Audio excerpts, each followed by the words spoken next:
En los años 60, cuando el cine mexicano comenzaba a desvanecerse entre los excesos de los grandes estudios y la arrogancia de sus estrellas, surgió una historia tan oscura y desgarradora que durante décadas fue sepultada bajo el silencio y el miedo. Una historia que tuvo lugar entre los muros de los estudios Churubusco, en camerinos cerrados, en fiestas privadas, en los pasillos donde se decía quién ascendía al estrellato y quién caía en el olvido. Era determinante. Una historia de manipulación, deseo, poder y dolor, protagonizada por dos mujeres que desafiaron su tiempo. Me refiero a Beatriz Sheridan y la bella Meche Carreño. Pero antes de comenzar, quiero manifestarles que el objetivo de este canal es informarles a través de investigaciones en periódicos, revistas, libros e internet sobre la vida y obra, pero sobre todo aquellos aspectos que por algún infortunio padecieron estos grandes de la farándula, los cuales galardonaron el cine y la televisión mexicana. Por tanto, en ningún momento se tiene la intención de difamar o lastimar la imagen de estos grandes. Sin más, comenzamos.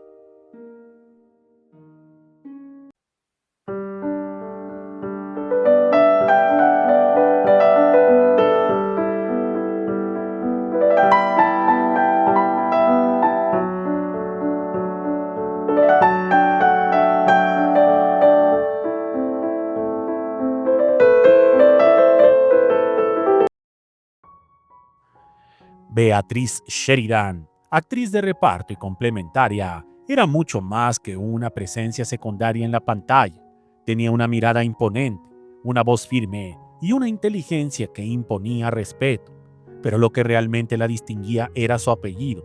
Su padre, un empresario extranjero de temperamento feroz, había invertido una parte considerable de su fortuna en los estudios Churubusco, lo que la convertiría a Beatriz en una figura temida, admirada y envidiada dentro del medio.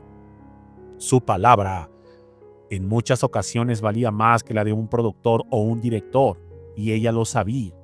En 1963, cuando tenía poco más de veintitantos años, Beatriz se encontraba en uno de los momentos más sólidos de su vida.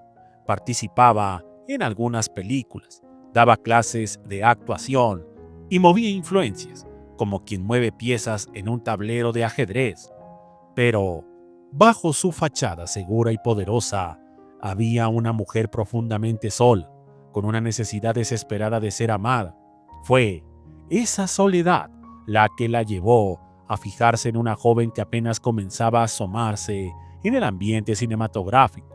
Me refiero a Meche Carreño, una muchacha de rostro angelical, de cabello oscuro y ojos brillantes que parecían prometer una gloria futura.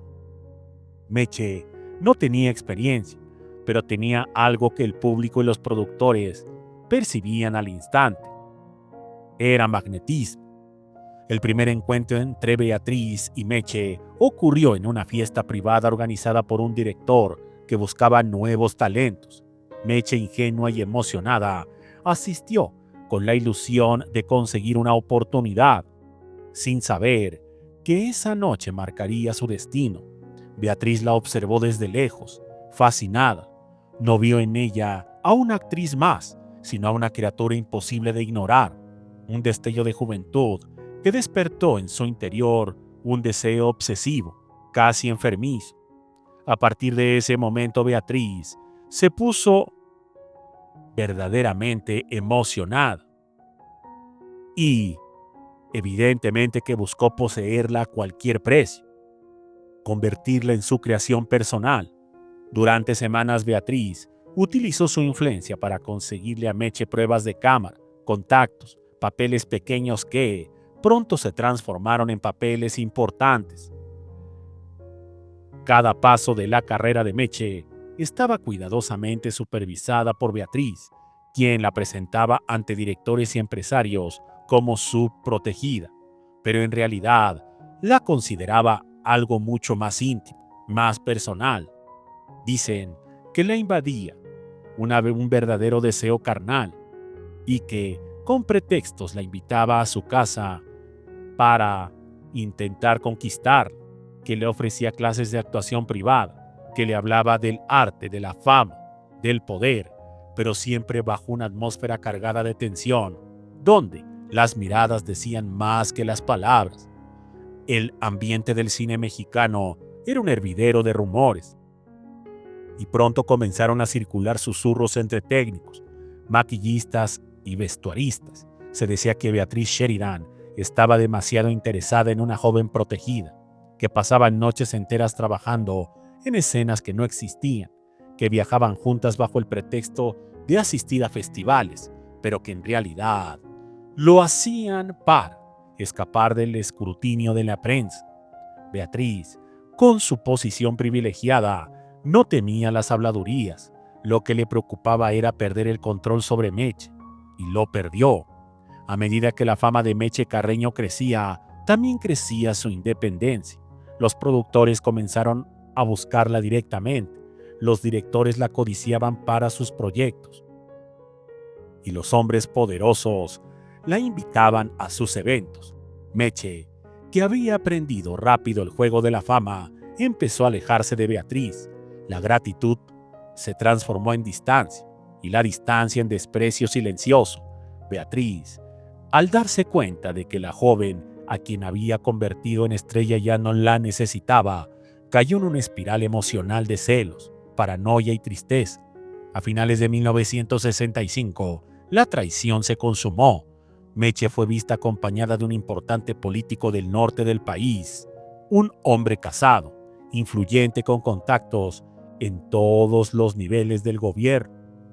Las fotografías de ambos aparecieron en revistas de espectáculos, y aunque los medios trataron el tema con cautela, en los pasillos de los estudios fue un escándalo monumental.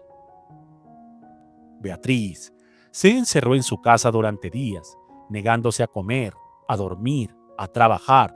Dicen que destrozó retratos, rompió cartas, quemó fotografías donde aparecían juntas, llorando hasta el agotamiento. La prensa lo interpretó como una enfermedad, pero quienes la conocían sabían que estaba viviendo una humillación pública que le resultaba insoportable. El poder que había ostentado dentro del cine comenzó a desmoronarse. Algunos productores temerosos de mala publicidad dejaron de ofrecerle papeles. Su padre, preocupado por su estado mental, intentó internarla en una clínica, pero Beatriz se negó. Las noches se convirtieron en tormento. Comenzó a beber con desesperación, a escribir cartas sin destinatario, a dejar grabaciones donde culpaba a Meche de su desgracia. En 3 ocasiones, según registros médicos, intentó quitarse la vida. La primera vez lo hizo en su residencia de Coyoacán, donde fue encontrada por una empleada doméstica.